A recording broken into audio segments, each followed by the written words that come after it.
Ada seseorang yang bernama Thabit. Tidak ada orang yang, atau mungkin sedikit orang yang mengenal siapa itu Thabit. Kali ini Anda akan dengar di khutbah Jumat ini siapa orang ini. Thabit rahimahullah seorang yang sederhana di kota Kufa di Irak dan tidak terlalu dikenal pada saat itu. Tapi dia termasuk orang yang bertakwa kepada Allah Subhanahu wa taala, orangnya miskin. Dia jalan di salah satu jalan di Kufa, dia lewati satu kebun apel. Kemudian ada apel yang jatuh dari kebun itu karena matang, jatuh di depan dia. Dia berpikir bahwasanya kebun apel ini, ya apel ini jatuh di jalan, mungkin sudah halal buat saya. Dia ambil sama dia makan. Sementara dia mengunyah dan sudah habis setengah apel itu, tiba-tiba dia berpikir, halalkah untuk saya ini? Bagaimana bisa saya tiba-tiba mengambil yang walaupun jatuh di jalan tanpa izin pemiliknya? Maka dia berhenti makan, sisa mulutnya dibuang. Ada yang sudah tertelan, ada yang dibuang, ada yang masih tersisa setengah di tangannya.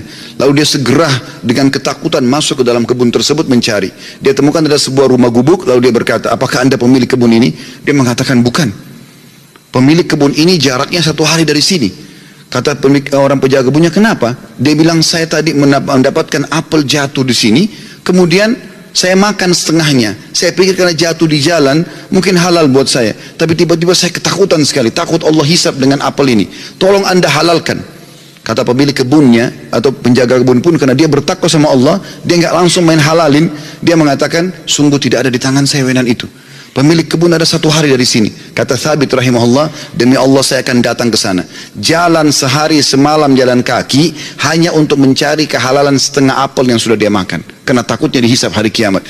Begitu dia datang ketemu sama pemilik kebun itu, kemudian pemilik kebun itu ditanya sama dia. Thabit bertanya, apakah Anda pemilik kebun yang ada di sini dan di situ? Dia mengatakan iya.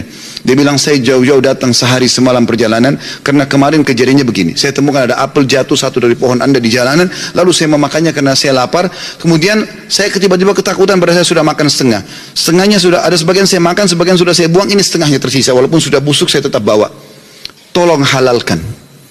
Orang tersebut melihat halal gitu. Lalu kemudian dia mengatakan, pemilik kebunnya mengatakan, apakah kau jauh-jauh datang untuk itu? Dia bilang iya. Kata pemilik kebunnya, saya akan halalkan sama kamu tapi dengan satu syarat. Kata Thabit, apa syaratnya? Kau harus nikahi anak saya. Kata pemilik kebun itu, kau harus nikahi anak perempuan saya. Tapi kau perlu tahu sebelum kau nikahi, anak saya itu tuli, nggak bisa mendengar, bisu nggak bisa ngomong, buta nggak bisa melihat, dan lumpuh nggak bisa bergerak. Kata Thabit rahimahullah, dalam kisah ini saya pun berpikir pada saat itu, kalau memang untuk menghalalkan setengah apel yang saya makan dan saya lepas hisab hari kiamat dengan cara menikahi wanita yang buta, tuli, ya, bisu, juga lumpuh ini, maka saya akan melakukannya. Maka kata Thabit rahimahullah, orang itu tidak tunggu waktu, dia langsung panggil 2 orang saksi, dia minta, ya, atau dia mengatakan, saya nikahkan kau sama anak perempuan saya Fulana binti Fulana, lalu menikahlah dia. Kata Thabit, lalu saya disuruh masuk ke ruangan untuk bertemu dengan istri saya. Terjadi sesuatu yang unik, begitu saya masuk ke dalam kamar tersebut, kamar itu sangat indah dan bersih. Lalu saya mengatakan, Assalamualaikum warahmatullahi wabarakatuh. Saya kaget, istri saya menjawab salam. Bukankah tadi dikatakan dia bisu? Kemudian saya mendekati dia, kemudian saya mengulurkan tangan saya, dia mengulurkan tangannya untuk menjamah tangan saya. Bukankah tadi ayahnya mengatakan dia adalah orang yang lumpuh? Kemudian pada saat saya salam, dia menjawab, berarti dia mendengarnya, berarti dia bukan tuli. Lalu saya mengatakan, tadi waktu saya ditawarkan nikah sama ayahmu, dikatakan kau itu buta, kau itu tuli, kau itu bisu, kau itu lumpuh, tapi kau bisa jawab dan dengar salam saya, kau jamah tangan saya. Bagaimana penjelasannya? Kata perempuan tersebut, benar perkataan ayah saya.